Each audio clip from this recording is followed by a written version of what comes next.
You ask Tiger to solve. This deals with linear equations with one unknown. The final result is x equals 10.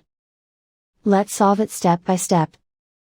Group all constants on the right side of the equation. Subtract 20 from both sides. Group like terms. Simplify the arithmetic.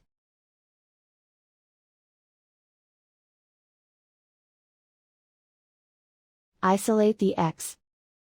Multiply both sides by inverse fraction 5 over -1.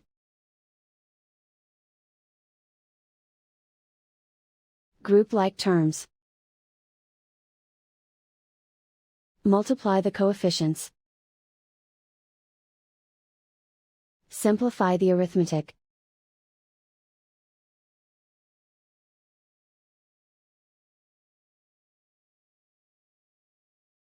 And so the final result is x equals 10.